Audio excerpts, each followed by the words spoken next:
poprzednim odcinku. Młodzi ludzie już pracują. 5 lat, 6 lat, pomaga. Tak, pomaga, zajmuje się młodszym rodzeństwem. Ktoś w Europie zaraz powie, bo ogląda. Ale nie, to powinno być dzieciństwo. Używają bardzo często, tak, chronić się przed złymi duchami. Tutaj głodu chyba nie ma, co? Jak wygląda sytuacja z małżeństwem? Czy tutaj lokalni przychodzą sobie na groby posiedzieć, pogadać, fajkę spalić ze zmarłym?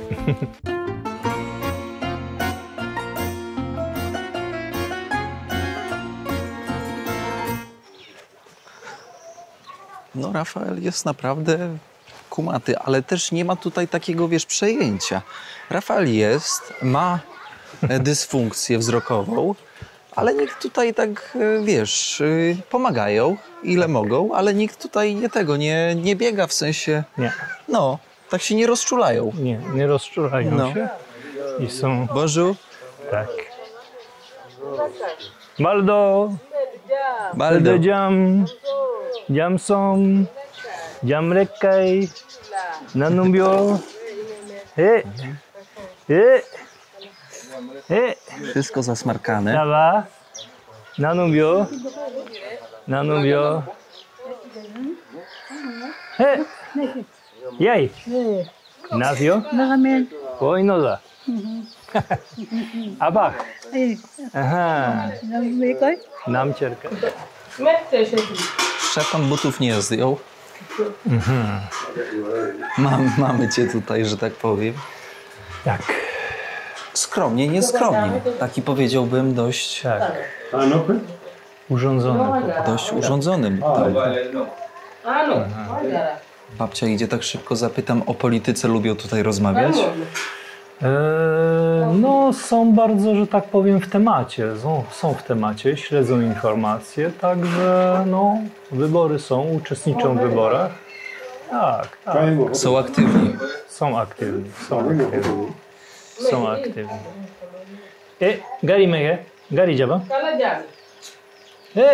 Czy twoim zdaniem to jest zamożniejsza rodzina? To wszystko zależy od dzieci, które są gdzieś poza wioską i które dbają o swoich rodziców, więc stąd to nie ta pani, babcia sobie tutaj urządziła, tylko jej dzieci, które dbają o nią. Ja sam rogo jalkati la irmain awasanain pakadin to abisein no nio fakkerola. O jaloche irmin. Krista irmin. O jaloche irmin. Adna fane irmin. Ambaro gongena watna pakate. Adna fane cinjam. Maya gracia, Jalocheko. Obarke nderuako. Abarke. Jërëjëf. Nanumbio. Jam som. Jam lekkay. Nam ngesne? Namne? Anna. Aha. Ça va? Ça va? Ogólnie, Szczepanie, będąc tutaj, musisz zawsze zwracać uwagę na pewne kwestie. Przy komunii chyba lewa ręka u chrześcijan też jest taka niestosowna? Tak, jak najbardziej. To tylko prawą ręką tutaj się podaje przedmioty, wita się z ludźmi, więc no, lewa ręka jest Nieczysta. zarezerwowana do pewnych rzeczy bardzo intymnych, w tym sensie powiem. I dlatego też tak, trzeba zwracać uwagę, żeby zawsze tą prawą ręką operować i podawać przedmioty, witać się. Jakie jeszcze można gafy popełnić, wchodząc tak do domu, wizytując? No, trzeba zwracać uwagę, żeby wszystkich pozdrowić, żeby nikogo nie ominąć, żeby też odpowiednią ilość pytań zadać, to też jest bardzo ważne. No, na przykład też w pewnych grupach etnicznych zwracać uwagę na to, żeby nie dmuchać na jedzenie. to Nie szczególnie... dmuchać, w sensie jedząc zupę na przykład? Tak, nawet jak jest gorąca, to w Mauretanii jest bardzo niestosowną rzeczą, żeby sobie ją schładzać przez dmuchanie. Czyli co, ktoś ci zwrócił uwagę, jak jadłeś sobie zupę? Tak, tak. O, proszę. Nawet jak się pije gorącą herbatkę. Saba? Navio? Jamsom? Jamrekkaj? Saba? Aha. Ça c'est la maison, je bénis cette maison, n'est-ce pas? Oui. Ça fait pas longtemps. Au commencement, c'est le chef du carré qui avait construit ça. C'était Sambou et Ngoda. Czy tutaj ziemia należy do nich prywatnie, czy jak to się odbywa, że oni sobie teraz postawili niedawno tutaj domostwo, trzypokojowe? Więc to jest cała koncesja rodzinna, która tutaj od wielu pokoleń należy do tej rodziny. I jak rodzina się rozrasta, jak jest kąt, gdzie można sobie tutaj zbudować nowy dom, tak jak tutaj ten ostatni dom trzypokojowy, no to wtedy jeśli ktoś tylko ma na to środki, to wybuduje sobie taki dom, a jeśli nie, no to są poszczególne domki, chatki tutaj, które się nazywa kazami i też po prostu w jednej chatce może mieszkać cała rodzina. To zależy też od zamożności i od potrzeb, a jeśli rodzina się bardzo też rozrasta, no to wnukowie mogą zupełnie poza wioską gdzieś znaleźć teren, gdzie zaczną nowe życie rodzinne. Do kogo idą pytać, czy mogą w danym miejscu postawić? Do szefa wioski. Do szefa wioski. Znasz wioski, tak. Szef wioski jest tutaj taką osobą, która reguluje życie w wiosce, ale też jeśli teren należy już do rodziny, tam gdzie uprawiają na przykład orzeszki ziemne, no to każdy może tam, powiedzmy sobie, wybudować swój dom. Tak, ale Czyli o tym taki trzeba zawsze poinformować i szef. uzyskać zgodę rodziny przede wszystkim. Rodziny w szerokim znaczeniu, dlatego że no, to jest własność wspólnotowa. Ile taki dom jak tutaj będzie kosztował na warunki senegalskie? Trzypokojowy. Jesteś w stanie je tak rzucić plus minus? No powiedzmy z 500 euro, myślę, że 500-600 euro, powiedzmy tak. Myślę, Można zbudować. Tak, bardzo proste, tak jak widać, proste drzwi, proste okna, nieotynkowane. No później też zależy, czy położą kafelki, czy wymalują w środku, czy nie i też co tam do środka, że tak powiem, wstawią. 600 euro, 3 rodziny mają gdzie mieszkać. Tak, tak. Danken, tak, Bob. Okej.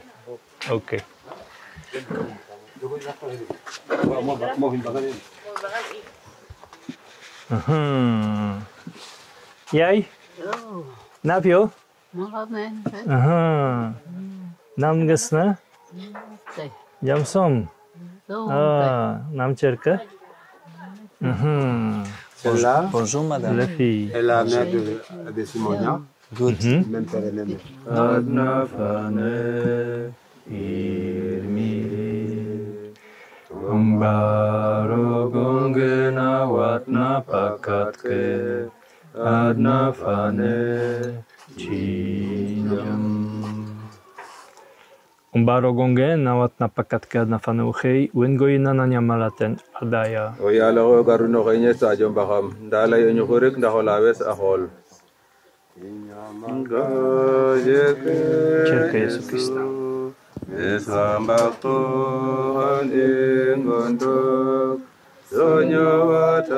Comme nous voyons, on y a faux, pas de recette, mais on va jamais ça. C'est que tu. Na okedare. Pytam się, ile ma lat, ale oczywiście nie wiedzą, no bo to, że tak powiem, przynajmniej ma z 90 lat, a wcześniej to nikt, że tak powiem, nie operował kalendarzem, ani nie zapisywał takich rzeczy, więc, że tak powiem, no, urodziła się w czasie pory deszczowej, gdzieś tam wtedy, kiedy ten się urodził, więc, że tak powiem, to wszystko jest bardzo mniej więcej. Tak patrząc na kondycję pani, to tak z 85-90 nie? Na Nawet pewno, może na i troszkę. pewno, tak. Myślę, że bardziej koło 90, a nawet może po. Czyli ten wiek nie ma takiego znaczenia, co? Jak jest osoba już wygląda starzej, To już jest starsza, no. Ma Tak, trochę to inny już czy ma 80 czy 100, to później już zależy, ale to już jest, że tak powiem, sędziwy wiek, więc Wszyscy się opiekują taką osobą. tak, oczywiście, no widać, że ona nie jest samodzielna, ale nie żyje sama. To nikt tutaj nie jest pozostawiony samemu sobie, tylko zawsze jest w rodzinie. Domu starców nie ma tutaj. Czy są jakieś momenty, w których człowiek starszy może zostać odrzucony? Nie. Musiałby chyba coś zrobić niestosownego, żeby zostać odrzucony. Nie, to naprawdę nie spotkałem się z czymś takim. Nie. Starszym się wybacza, nawet jeśli popełnią jakiś błąd, ale to nie. Fachę.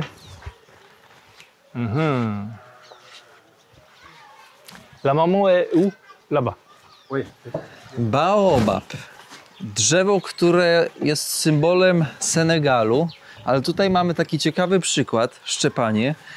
Stary baobab, pusty baobab. Stary baobab pusty i tu widzimy właśnie strukturę. Włóknista taka.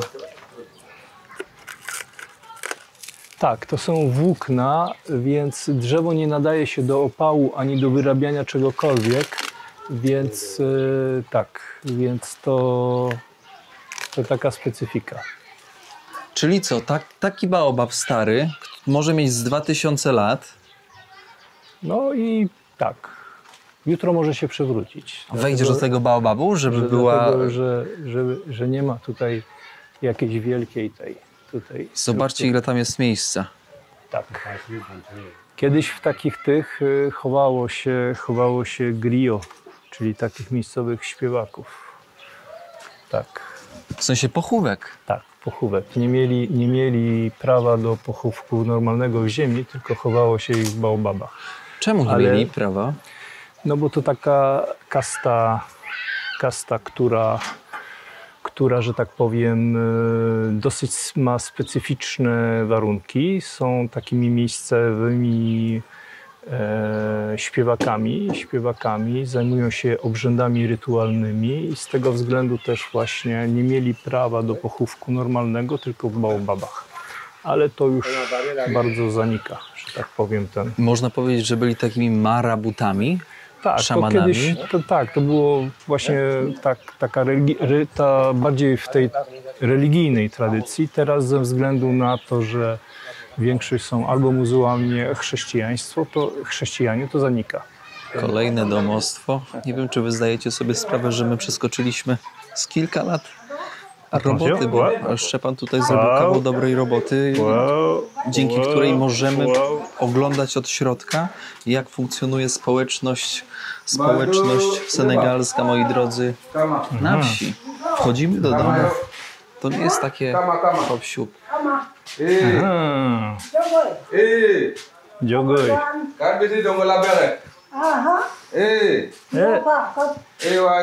Jej. Apach. Nam cerke? Cerke men. Bajiriro. Angge sare. Me. Amosa. Rob. Amosa. Chai. Holad. Fi. Amosa. Salam alaikum. Dinto abisay nonyo fakkerola. Amen. Oyalohe yirmin. Krista yirmin.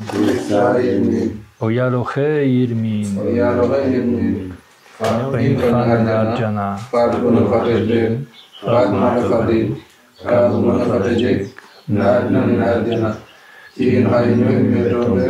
Tadna fane irmi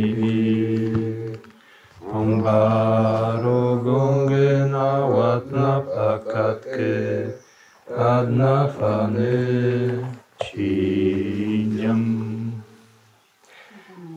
Ombaro gonge na watna pakatke adna fane uchei wingoy na malaten adaya. Jerejew. Jerejew. Deban kino rakhe. Maria Maya in Yai to Maria Yai Maria in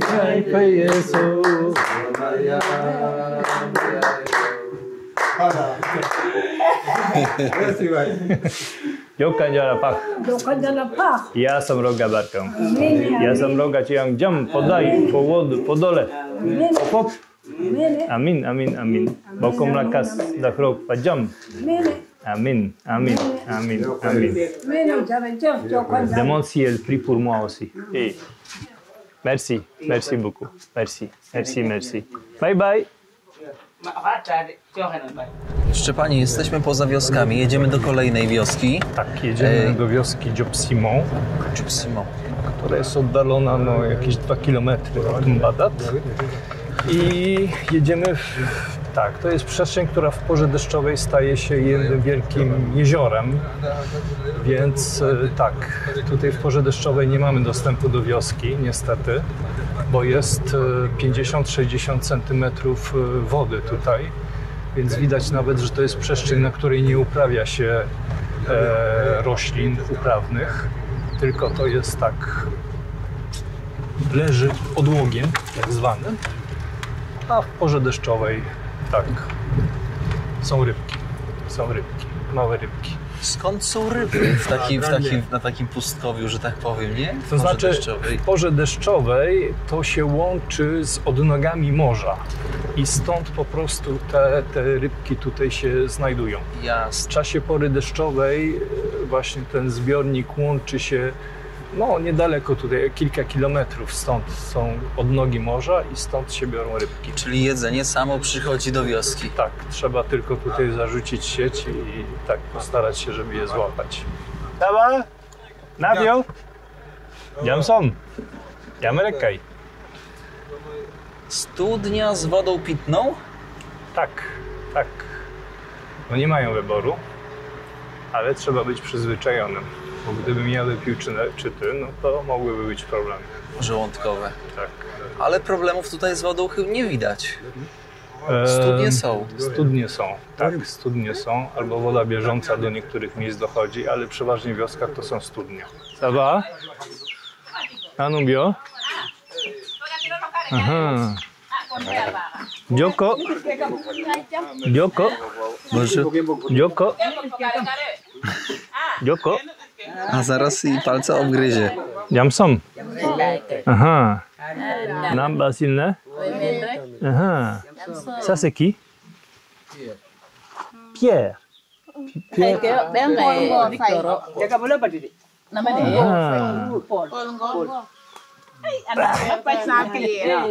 Ah, ça va. Donc il y a Joseph, Clément, Simon. Simon n'est pas là. 3 braci mieszka. Tak, 3 braci. Tu jest najstarszy brat, Joseph, czyli Józef, a Clément i Simon są w Dakarze. Są w Dakarze, ale ich żony i dzieci są tutaj. Ile w sumie dzieci? Dużo? No, dużo. Z 20 może? No, 15 będzie. Adna fane ilmin Ombaro gonge nawat na pakatke Adna fane chinjam Ombaro gonge nawat na pakatke adna fane ohei wengoy nananya malaten abaya. Jesu Chryste.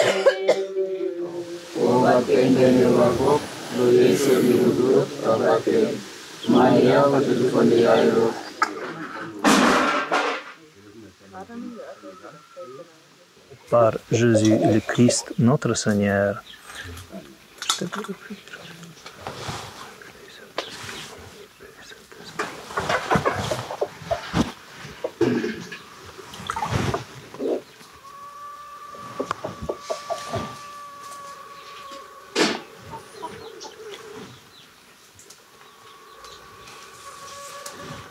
Amen.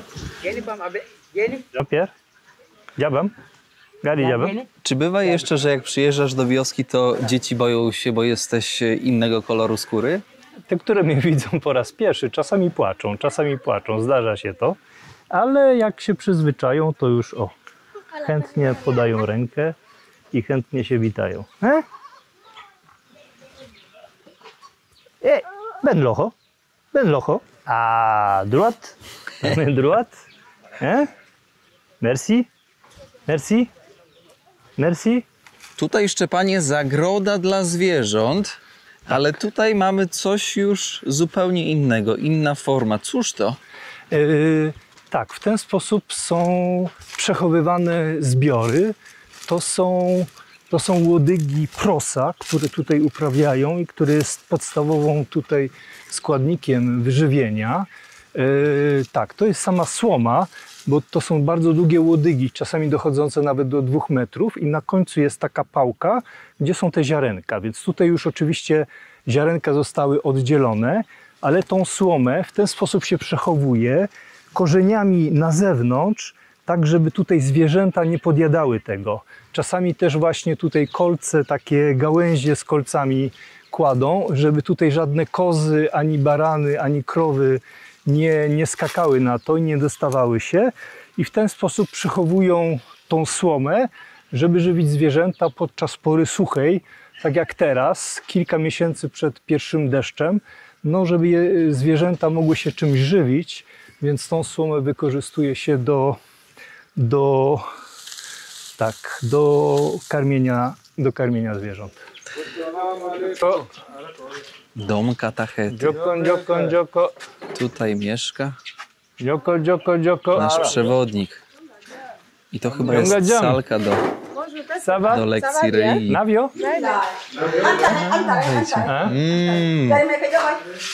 To salka, salon. Salon, moi drodzy, pięknie. To wchodzimy, trochę posiedzimy. Ale chłodno, fajnie. Ale chata duża.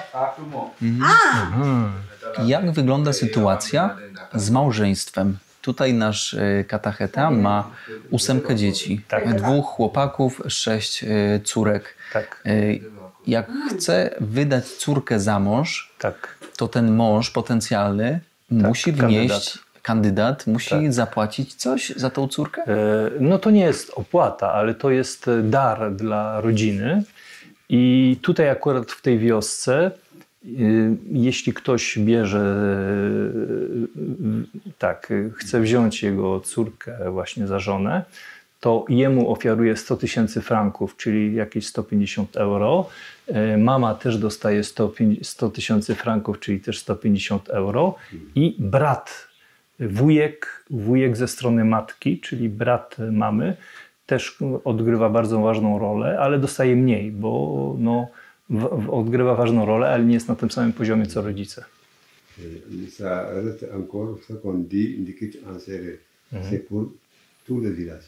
I jeszcze jest część, która przypada dla całej wioski.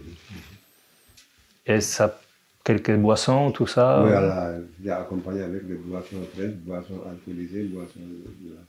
Tak, i to przede wszystkim napoje alkoholowe, też napoje gazowane. Tak. Ale to jest symboliczne. To tam 12 000, 20 euro, także takie symboliczne. Czyli mieć córkę, dobrze mieć córkę. Z jednej strony tak, ale co jest bardziej ważne, to jest ważniejsze, żeby mieć dużo synów. Dlatego, że jak jest syn, dlatego, że on swoją żonę przyprowadzi do domu rodzinnego. Jeśli mają tylko córki, to córki wyjdą z domu rodzinnego do domów mężów i oni na starość zostają sami. Dlatego ważne jest, żeby mieć chłopaków, dlatego, że chłopak swoją żonę przyprowadzi do domu tutaj i żona będzie tutaj i kiedy mama już będzie starsza, to jej synowa będzie jej pomagała w pracach domowych. I żona potencjalnie nowa też wnosi posag. Jakąś może kozę, może krowę? No, przede wszystkim różnego rodzaju naczynia, przyrządy, miski, garnki i tak dalej. To jak jest ślub tradycyjny, to ona wtedy bardzo dużo tych rzeczy dostaje, które później wnosi tutaj do domu rodzinnego. Kogut pieje. Kogutpie, jest spokój, cisza. Tak. Jest cicha i spokojna. Na cmentarz? Tak. Jedziemy, tylko nie wiem, gdzie mam klucz, ale chyba jest w samochodzie. Tutaj chyba nie kradną, co? Nie. Raczej w mieście. Żeby ukraść, trzeba też umieć jeździć. Słuszna uwaga. Oui. Coś się podziało. Szczepanie, cmentarz. Cmentarz muzułmańsko-chrześcijański, czy może chrześcijański, a może tylko i wyłącznie muzułmański? Nie. To jest akurat cmentarz nasz parafialny, cmentarz katolicki, gdzie są chowani nasi wierni. Czy tutaj lokalni przychodzą sobie na groby posiedzieć, pogadać, fajkę spalić ze zmarłym? Odwiedzają groby, ale najczęściej to się dzieje przy okazji Wszystkich Świętych. To jest podobnie tak jak w Polsce. Z tym, że mają bardzo, że tak powiem, rzeczywiste podejście do tego, co w wyznaniu naszym wiary mówimy o wspólnocie świętych. Ta wspólnota jest przeżywana w bardzo dosadny sposób.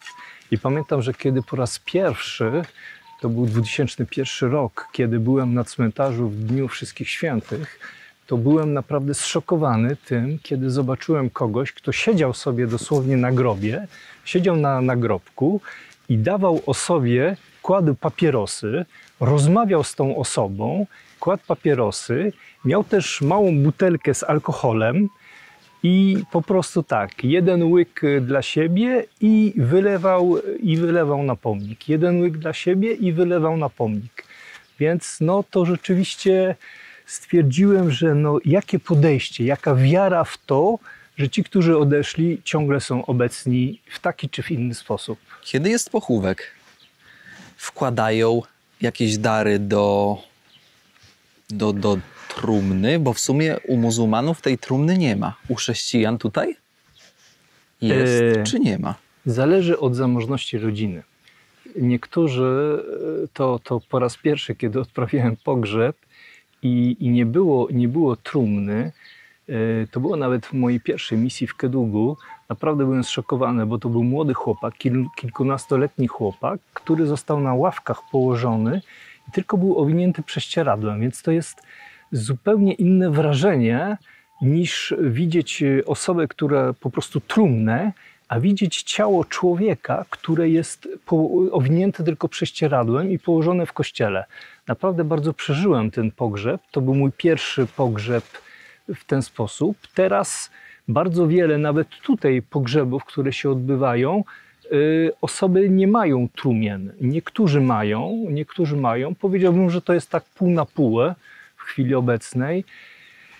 A są grupy etniczne. W grupie etnicznej Serer to się rzadziej spotyka, ale jeśli chodzi o grupę etniczną Manjak, to moja poprzednia parafia, druga podczas mojego pobytu w Senegalu, i tam oni bardzo, że tak powiem, mocny sposób to przeżywają. Wkładają prezenty dla przodków, którzy wcześniej odeszli.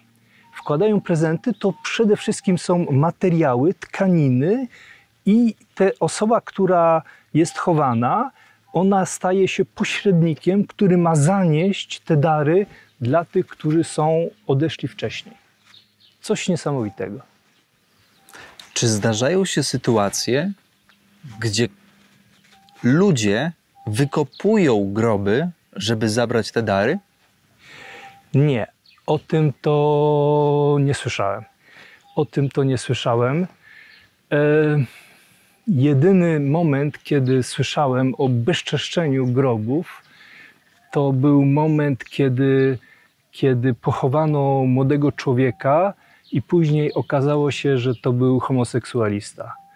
I w tym momencie po prostu, niestety pewne radykalne osoby postanowiły zbezczeszczyć jego zwłoki. To był muzułmanin, został pochowany na cmentarzu muzułmańskim.